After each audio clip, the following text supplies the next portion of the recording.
Welcome on our YouTube channel SPS Scholars Academy. If you're preparing for NTA UGC NET GRF, ICAR NET SLET, TGT PGT TET, Home Science 2020, then you can subscribe and press the bell icon over there. Be updated with the videos. This channel is under professional experts. So for further contact, you can directly mail us on our ID sbsscholarsacademy@gmail.com. And if you want any kind of study material like the question bank, the previous year's question paper, so you can directly mail us on our mail ID, or you can comment us on this video. So today we start with the prenatal development. What is prenatal development? What are the stages of the prenatal development? जैसे कि हम बात कर सकते हैं prenatal, name ही हमें suggest कर रहा है प्री माने पहले, जो कि जन्म से पहले का डेवलपमेंट है, उसको हम क्या कहेंगे? Prenatal development.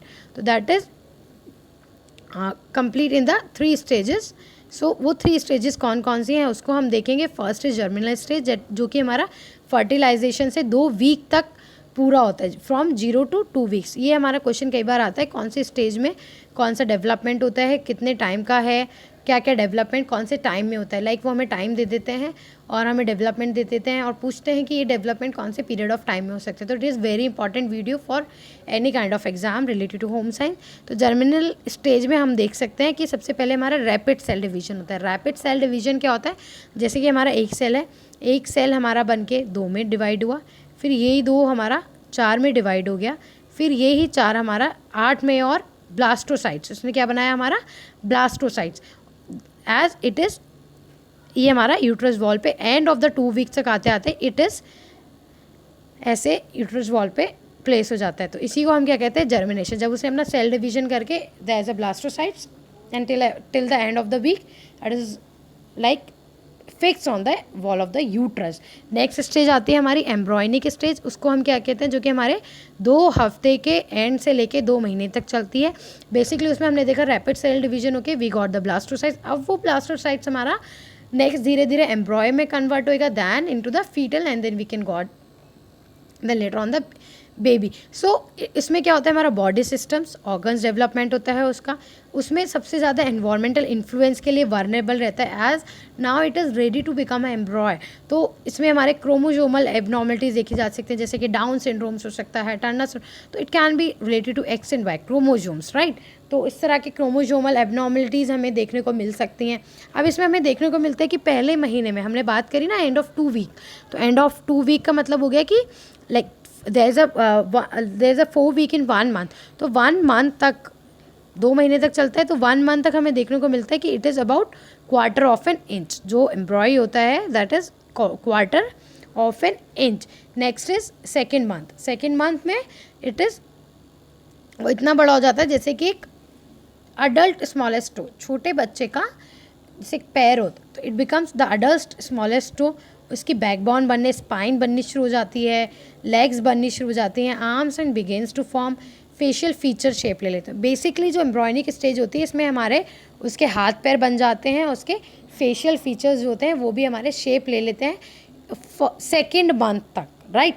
सेकेंड मंथ तक, क्योंकि एंड ऑफ 2 वीक तक तो हमारा जर्मिनल स्टेज चला कि ब्लास्टोसाइट्स. और जब हमारा सेकेंड मंथ हो चुका होता है तब तक उसके facial feature, legs, arms, backbone form हो जाती है बच्चे की. Next stage is fetal stage. Fetal stage कब आती है? हमारी एंड ऑफ 2 मंथ से बर्थ, क्योंकि हमारी वो ख़त्म हो गई 2 हफ्ते से 2 महीने तक. अब 2 महीने से जब तक बच्चा पैदा होएगा that is known as a fetal stage. Fetal stage में क्या होता है? हम अज्यूम कर लेते हैं 3rd मंथ, क्योंकि हमारा 2 महीने के ख़त्म उससे शुरू हो गया ना, तो 3rd मंथ लगेगा, 4 मंथ, इसी तरह हमारे सारे मंथ शुरू हो जाएंगे. तो 3rd मंथ में क्या होता है? वो एज्यूम करता है like human form a large head, bone formation, genital become more recognisation. तो धीरे धीरे उसका जैसे बोन, लैग्स, आर्म हो गए, फेशियल फीचर, तो अब जेनाइटल उसके रिकग्नाइज होने लग गए, सिर, ह्यूमन का सिर बड़ा होने लग गया. तो बोन फॉर्मेशन में उसके टीथ बड्स, जो मसूड़े जिसे हम कहते हैं, नेल्स, ये सब बनने शुरू हो गए. 4th स्टेज में क्या होता है? धीरे धीरे उसका ब्रॉड फेस, मतलब जो फेशियल फीचर जब उसने शेप ली थी कि आँख के लिए हमारा शेप आ गई, नाक के लिए लिप्स, तो अब वही हमारे क्या होते हैं? धीरे धीरे ब्रॉड होना शुरू हो जाते हैं, सेपरेट होना शुरू हो जाते हैं.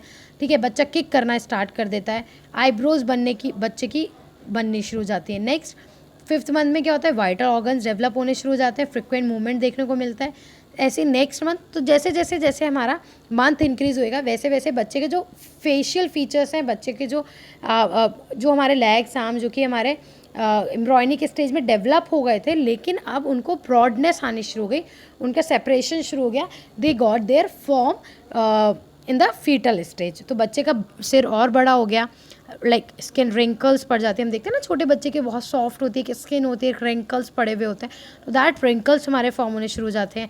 आई लैशेज हो जाती हैं, 7 महीने तक ही वो बच्चा कैन ओपन देयर आइज। तो ये देखो इसमें कॉमन क्या है कि पहले उसके फीचर्स डेवलप हुए। अब आप जब क्वेश्चन करेंगे तो इसमें आपको ये देखना है कि जो उन्होंने स्टेजेस दी हुई हैं, जो डेवलपमेंट ऑफ ऑर्गन्स दिया हुआ है वो किस तरह से दिया हुआ है, क्वेश्चन में कौन सी स्टेज पूछी है। अब हमने देखा जर्मिनेशन में ब्लास्टोसाइट्स हो रहा था, यूट्रस वॉल से ब्लास्टोसाइट्स हमारा फिक्स हो रहा था, वेयर एज एम्ब्रॉयनिक में हमने देखा उसके लिटिल फीचर्स डेवलप हो रहे थे, लाइक स्पाइन बन गया और फेशियल फीचर ने शेप ले ली, लेग्स आर्म्स बनना शुरू हो गए, लेकिन वो ब्रॉडन तो हमारे फीटल स्टेज में आके हुए। अब जैसे आईब्रो हमारी 4th मंथ तक बन गई, फिर धीरे धीरे उसके आईलैशेस बनी, कलर डार्क होने लग गया, स्किन रिंकल्स पड़ने लग गए। तो इसी तरह हमारे 8th मंथ में उसके ऊपर फैट आना बॉडी पे शुरू हो गया, लंग्स पूरे अच्छे से, अब इंटरनल ऑर्गन डेवलप होने शुरू हो गए। पहले हमारे ऊपर आउटर ऑर्गन डेवलप हुए थे so that the baby take a shape, the fetus take a shape. अब उसका इंटरनल ऑर्गन डेवलप हो रहा है, लंग्स डेवलप हो रहे हैं, हेड और बॉडी का प्रोपोर्शनेट, जैसे हम पढ़ते हैं सेफेलोकॉडल, तो इस तरह है ना, तो they take a proportionate delivery assume assumption देखा जाता है कि इट कैन बी, हम प्री डिलीवरी कहते हैं, प्री पोस्ट मतलब टाइम बिफोर टाइम कहते हैं, लाइक 9 मंथ में that is a redness wrinkle and the downy hair disappears. That is all about the prenatal development कि किस तरह जो फीटस है दैट इज़ 9 मंथ तक आते आते डिलीवरी के लिए and comes to the ready to come, तो इस तरह का हमारा देखा जाता है। Next I am talking about the reflexes. यहाँ पे हमारा प्री नेटल डेवलपमेंट खत्म हो जाता है, लेकिन बहुत सारे रिफ्लेक्सेस हमें देखने को मिलते हैं बच्चे के नियोनेटल स्टेज में, आफ्टर जब बच्चा जैसे जैसे बर्थ लेने के बाद धीरे धीरे हमारा बड़ा होता है। जैसे कि हमने स्टेजेस पढ़ी थी अपनी प्रीवियस वीडियोस में, तो उसके हमने देखा था कि नियोनेटल स्टेज आता है, बच्चे का इन्फेंसी आता है, फिर टॉडलर, तो इस तरह की जो स्टेजेस हैं, तो अब उसमें हम रिफ्लेक्सेस देखने को मिलते हैं कि बच्चे के बर्थ के बेबी के बाद जब बच्चा टॉडलर, इन्फेंसी और इन सब स्टेजेस में आता है तो उसमें कौन कौन से बच्चा रिफ्लेक्सेस शो करता है। तो रिफ्लेक्सेस क्या होते हैं जो कि हमें नहीं पता होता, दे आर ऑल इनवॉल्यूंटरी। मुझे नहीं पता मेरी आई लैशेस ब्लिंक कर रही हैं, तो ये मैं वॉल्यूंटरी तो नहीं कर रही कि जब मेरा मन किया तब मैंने अपनी आई लैशेस को ब्लिंक किया, नो।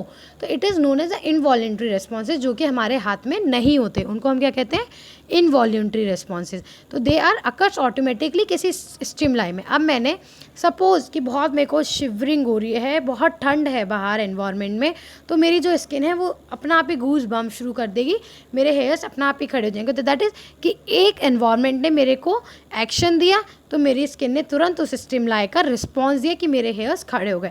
वहीं मेरे को बहुत मिर्ची लग रही है तो मेरी आइज़ अपना आप ब्लिंक करना शुरू कर देगी। तो these are all are known as involuntary responses, जिनको हम रिफ्लेक्सेस कहते हैं। तो ये हमारे बहुत तरह के होते हैं जिसमें कि rooting reflex and they are very necessary for the survival, gag, startle, Babinski, grasping. तो बेसिकली हम ये रिफ्लेक्सेस पढ़ेंगे। रूटिंग रिफ्लेक्स क्या होता है, जब बच्चा अपना सर once head towards the things touch to their cheeks, जब अपना बच्चा सर उठा के टर्न करता है। जब हम देखते हैं कि बच्चा जैसे जैसे लर्निंग ग्रोइंग स्टेज में होता है तो बच्चा सबसे पहले क्या करता है, अपना सर उठा के टर्न करना शुरू करता है टुवर्ड्स द थिंग, अपने चीक से, टच देयर चीक्स, अपने चीक्स को टच करके। तो that is known as a rooting reflex. Where sucking reflex क्या होता है, जब बच्चा इन्फेंट्स बेसिकली अपने लिप्स को टच करते हैं या we can say sucking, thumb sucking करना शुरू कर देते हैं, तो basically this is known as a sucking reflex कि वो कुछ सक कर रहे हैं कुछ ही चीज़ को। तो रूटिंग में समझ में आ गया, रूट जैसे हम समझ सकते हैं कि टर्न करता है अपने हेड को। और रूटिंग रिफ्लेक्स से प्रीवियस ईयर्स में भी क्वेश्चन पूछे गए थे और and it is a very important routing reflex कि आगे भी पूछे जा सकते हैं। सकिंग में होता है कि infant touch there lips and सक। नेक्स्ट हम बात कर सकते हैं बेबेंस्की की, कि बेबेंस्की रिफ्लेक्स क्या होता है, जब बच्चा अपने a baby's toes fan out when the outer edge of the sole of the foot is stroked। Babinski reflex मतलब हम देख सकते हैं कि बेबीज टॉ जब वो outer edge of the sole of the foot पे स्ट्रोक करता है, मतलब मारता है, उसको हम क्या कहते हैं, बेबिन्स्की रिफ्लेक्स। ग्रेस्पिंग रिफ्लेक्स जब बच्चा किसी भी चीज़ के लाइक शुरू अपनी ग्रोइंग स्टेज के स्टार्टिंग मंथ्स में जब वो किसी चीज़ को ग्रेस्प करना शुरू कर देता है, पकड़ना शुरू कर देता है, मुट्ठी बंद शुरू से करता है, तो जब वो किसी चीज़ को ग्रेस्प करना शुरू कर देता है उसको हम कहते हैं ग्रेस्पिंग रिफ्लेक्स। गैग रिफ्लेक्स क्या होता है, when it reflex to clear the thought, कहते हैं ना गागलिंग ग करके जब वो गैगिंग करता है, तो that is known a gagging reflex. Starter reflex क्या होता है, जब बच्चा कुछ मूवमेंट की सीरीज शुरू कर देता है, a series of the movements, जिसमें कि बच्चा अपने हाथों को फ्लिंग आउट करना शुरू कर देता है, फिंगर्स को हिलाना शुरू कर देता है, and bags in response to the sudden noise. Startle मतलब मैंने कुछ यहाँ पे से I clap like this, I clap, तो बच्चा अपना रिस्पॉन्स करेगा, अपनी फिंगर्स हिलाएगा, मैंने कुछ उसको देना है तो अपने मतलब they start to respond to any kind of the noise, it is known as a startle reflex। so basically जो हमारे रिफ्लेक्स होते हैं उसमें यही होता है कि बच्चा एक जब ग्रोइंग स्टेज में होता है तो एक रिफ्लेक्स से, एक मूवमेंट से वो नेक्स्ट मूवमेंट पे आता है। तो जैसे कि हमने सबसे पहले पढ़ा rooting reflex, then sucking reflex, कि बच्चा सक करना शुरू कर देता है, थंब सकिंग, कोई चीज़ उसने पकड़ी है तो उसी को लिप्स के साइड ले जाएगा, टच करेगा, तो that is known as a touching reflex. Babinski में वो सर उठा उठा के पटक के मारेगा फुट्स पे, सोल ऑफ द फुट पे। ग्रेस्पिंग रिफ्लेक्स, ग्रेस्प करना शुरू कर देता है। गैगिंग रिफ्लेक्स, बोलना शुरू करता है माँ माँ माँ, तो that is known the gagging reflex. Basically with the time when the baby is growing, तो तब उसको ये रिफ्लेक्सेस शो होना शुरू होते हैं। So now we start the question, the pattern of the question that can be asked on the topic reflexes in the question in the exams। basically कौन सी as में रूटिंग रिफ्लेक्स इंटीग्रेट होता है, 3 months, 9 month, 4 month, अब 12 month। अब आपको इस question को कैसे करना है, आप देखो इन्होंने बहुत आसपास हमें मंथ दिए हुए हैं, तो हमें देखना होगा रूटिंग रिफ्लेक्स क्या होता है। सबसे पहले हमें ये देखना होगा ना रूटिंग रिफ्लेक्स क्या होता है। रूटिंग रिफ्लेक्स होता है जब बच्चा अपना सर चीक्स के से डांस करना शुरू कर देता है अपने हेड को, तो ऑब्वियसली जब वो बड़ा हो जाएगा तब तो नहीं करेगा ना, 12 महीने का बच्चा तो इस चीज़ को नहीं करेगा, 9 महीने। तो अब हम 3 महीने और 4 महीने, तो सबसे पहले जो रिफ्लेक्स होता है रूटिंग होता है, तो वी कैन से अ रूटिंग रिफ्लेक्स 3 month। तो इस तरह हमें क्वेश्चन को देखना होता है, समझना होता है उसके कंसेप्ट को कि क्वेश्चन हमसे पूछ क्या रहा है।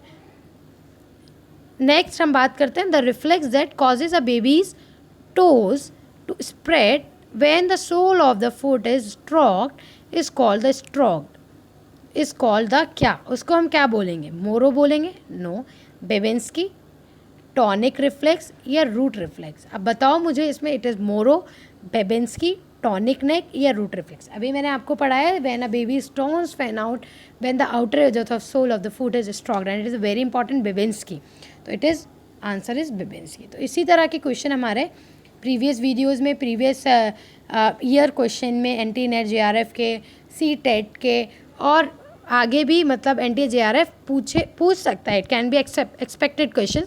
तो the rooting reflex can be on 3 month और babies is stroke, the foot is stroke is a Babinski। So for any query you can comment us on our video. Thanks for watching the video.